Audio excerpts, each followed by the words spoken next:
भट्टी साहब, मुझे ये बताइए कि ये जो सारा अब मामला हमारे सामने आ गया है, इस खासकर जो गुफ्तगू हो रही है, हमने ये देखा है कि माजी में कुछ ट्वीट्स भी करता था तो मुकदमे बन जाते थे।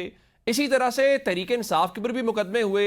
अगर मौलाना साहब की गुफ्तगू के ऊपर जितना आप रद्दमल आप लोग दे रहे हैं या सारी बातें कर रहे हैं, तो मौलाना साहब के ऊपर आपने कोई कार्रवाई नहीं की। बाकी को तो एनसीसीआई के नोटिस आ जाते हैं, तो मौलाना फजलुर रहमान के खिलाफ भी कोई मुकदमा दर्ज करें या इनको एनसीसीआई का नोटिस तो दें। देखें, पहली बात तो है कि जो पहले भी हुए हैं उसमें कोई हुकूमत तो थोड़ी फ्रीक बनी है। हाँ। इसमें भी देखो ना, आपका जो डिपार्टमेंट है वो इंक्वायरी करेगा और उसके मुताबिक जो कार्रवाई हुई वो होगी इंशाल्लाह। इसमें फिर आपने प्रेस कोई हमारी कॉन्फ्रेंसेस क्यों की? क्योंकि कल कैप्टन सफदर गुफ्तगू कर रहे थे और उन्होंने कहा कि मेरे लिए वो वालिद की जगह के ऊपर हैं और जिन्होंने उनके खिलाफ प्रोपेगेंडा किया वो माफी मांगे। ये आपकी पार्टी के अंदर से आवाजें आ रही हैं, या तो फिर आपके वुज़रा ने जो बयानात दिए उस पर माफी मांग ले मौलाना साहब से। वो यही कल मौलाना साहब भी मुतालबा कर रहे थे। देखें, कैप्टन सफदर उसकी एक जाती राय हो सकती है। हाँ। ये पार्टी की राय नहीं है ये। हाँ जी, पार्टी की राय नहीं है ये, एक उनकी जाती राय हो सकती है।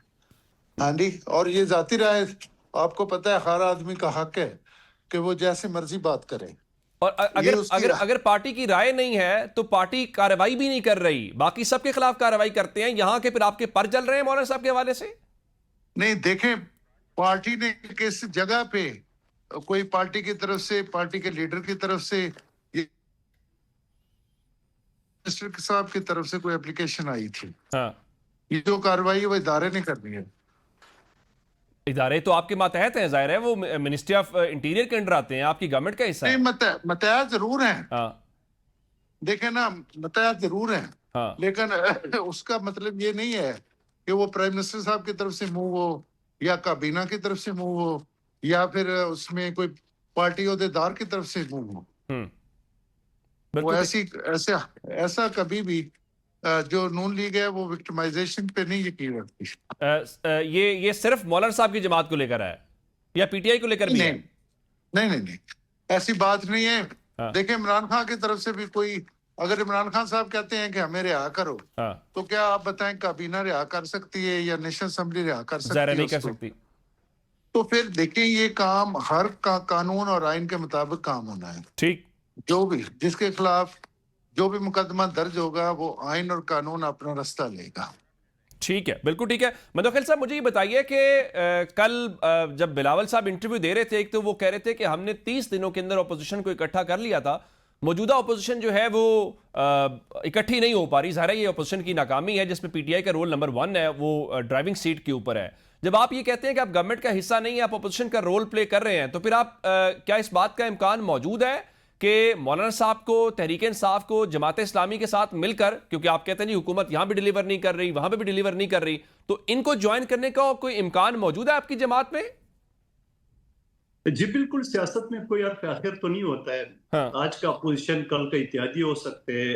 आपने देखा हमेशा हमने नून लीग के खिलाफ को इलेक्शन लड़ा है और आइंदा भी लड़ेंगे, बल्कि अभी भी उनके खिलाफ ही लड़ रहे हैं कश्मीर में। आप खुद बताओ, कश्मीर में हमारा मुकाबला किससे है? पीटीआई तो है ही नहीं है, और जमात तो छोटी छोटी जमातें हैं। और मैं ये समझ रहा हूँ कि इस हवाले से तो सबको पता है, लेकिन सवाल ये है कि जो भट्टी साहब फरमा रहे थे, क्या अडियाला जेल पंजाब हुकूमत के अंडर नहीं है?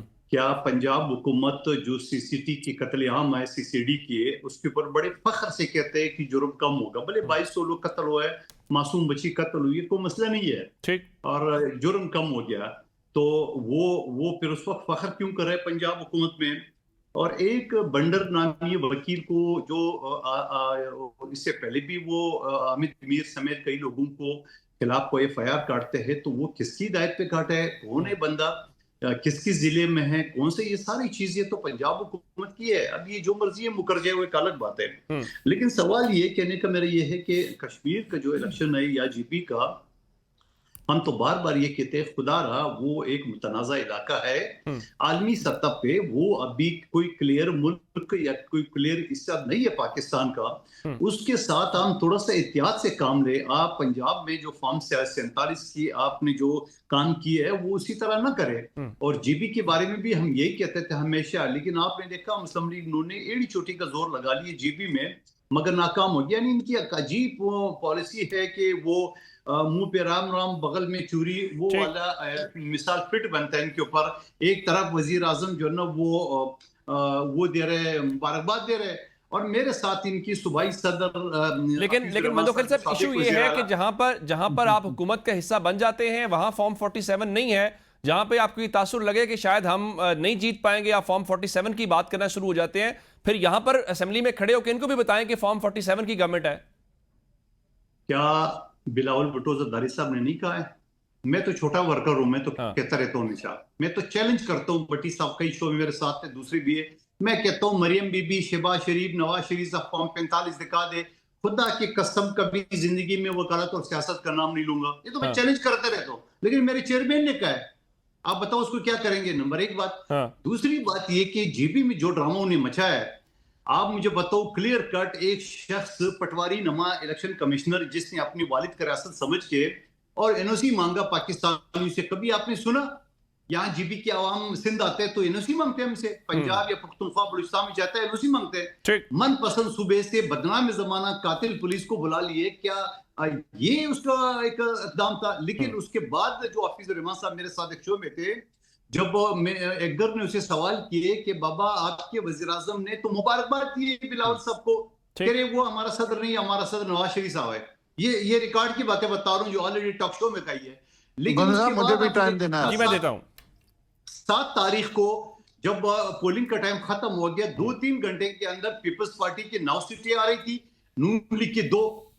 एक हफ्ता 8 दिन रिजल्ट रोज की भी हमारे 2 सीटें और नून लीग की 6 सीटें हो गई।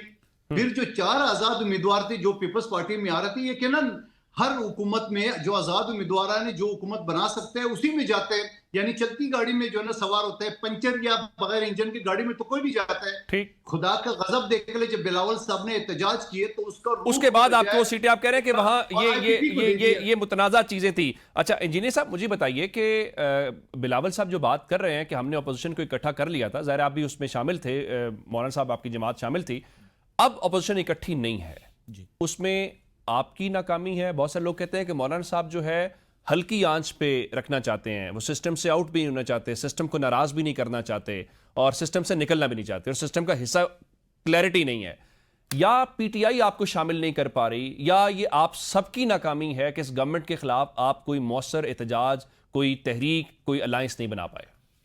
उमर भाई, क्या ये हल्की आंच है जिस पे पिछले 10 दिन से जो है वो पूरा पाकिस्तान और पूरे पाकिस्तान के रियासती इदारे और पूरी हुकूमत और फॉर्म 47 की हुकूमत जो है वो ऐसे तपे हुए बैठे हैं? ये हल्की आंच है, इससे ज्यादा आंच क्या बढ़ाई जाएगी? ये अमल को देखा जाएगा कि अमल कितना है, उसके मुताबिक रद्द अमल दिया जाएगा। ठीक। दूसरी बात देखें उमर भाई, रिकॉर्ड पे चीज़ें, मैं ऐसा नहीं है कि मैं कोई रिकॉर्ड से हट के चीज़ें बता रहा हूँ। 2024 के जब इंतखाबात हुए, 2024 के इंतखाबात के बाद से जमीयत उलमा इस्लाम एक दिन के लिए भी घर में नहीं बैठी। ठीक। हमने पहले दिन से बलूचिस्तान से जलसे का आगाज़ किया, हम पंजाब में गए, हम कराची गए, हम सखर गए, हम हैदराबाद गए, हम मर्दान गए, हम चारसदा गए, हम कसूर गए। ठीक है, एक एक जगह पर हमने जलसे किए हैं और अवाम को मोबिलाइज किया है, और ये सारी बातें अमन अमान के हवाले से भी, मईशत के हवाले से भी, हुकूमत की नाकामी के हवाले से भी, हाइब्रिड रिजीम के हवाले से भी, फॉर्म 47 के हवाले से भी, एक एक बात हमने रिकॉर्ड पे रखी। जो स्ट्रीट पावर के हवाले से जमीयत उलमा इस्लाम का किरदार था वो आपके सामने है। एक है पार्लियामेंट के अंदर, पार्लियामेंट के अंदर पीटीआई बड़ी जमात है, और ये बड़ी जमात इनिशिएट करती तो फिर ये जो है इसकी तरफ बात चलती। लेकिन हमें सबसे ज्यादा मसला, मैं ये बात इस वक्त छेड़ना नहीं चाहता, लेकिन हमें ये मसला हमेशा दरपेश होता है कि पीटीआई के अंदर से हमें किसी भी मौक़िफ़ पर एक ऐसी राय हमारे सामने नहीं आती कि हमें ये मालूम हो कि वो यकसू हैं। ठीक, मैं आता हूं इसके ऊपर, लेकिन एक ब्रेक के बाद।